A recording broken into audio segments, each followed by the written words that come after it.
અંજાર પોલીસનો સઘન drive, traffic prohibition જુગાર વિરુદ્ધ કડક કાર્યવાહી। અંજાર પોલીસ સ્ટેશન વિસ્તારમાં ટ્રાફિક વ્યવસ્થા જાળવવા તેમજ પ્રોહિબિશન જુગાર જેવા ગુનાઓને અટકાવવા વિશેષ ડ્રાઈવ હાથ ધરવામાં આવી હતી।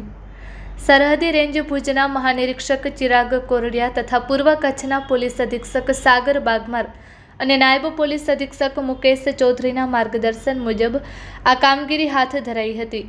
આગામી સ્થાનિક સ્વરાજની ચૂંટણીને ધ્યાનમાં રાખીને કાયદો અને વ્યવસ્થા મજબૂત રહે તે માટે અંજાર પોલીસ દ્વારા ફૂટ પેટ્રોલિંગ સાથે 5 અલગ અલગ ટીમો બનાવી શહેરના વિવિધ વિસ્તારોમાં ચેકિંગ હાથ ધરાયું હતું। ડ્રાઈવ દરમિયાન કુલ 233 વાહનોની ચકાસણી કરવામાં આવી હતી, જેમાંથી એમવી એક્ટ હેઠળ વાહનો ડિટેઇન કરવામાં આવ્યા હતા અને 33 કેસોમાં 13,000નો દંડ વસૂલાયો હતો।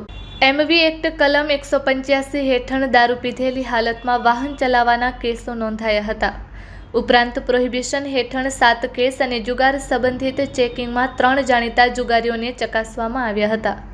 આ ઉપરાંત 53 MCR ચેકિંગ કરવામાં આવ્યું અને 8 હિસ્ટ્રી શીટરોની તપાસ કરવામાં આવી હતી। હથિયાર પરવાના ચેકિંગ દરમિયાન 122 પરવાના ધારકોમાંથી 130 હથિયારો જમા લેવામાં આવ્યા હતા। આ સમગ્ર કામગીરી પોલીસ ઇન્સ્પેક્ટર એચ જાડેજા તથા અંજાર પોલીસ સ્ટાફ દ્વારા અસરકારક રીતે પાર પાડવામાં આવી હતી। Report by Bharti Makhijani, Anjar.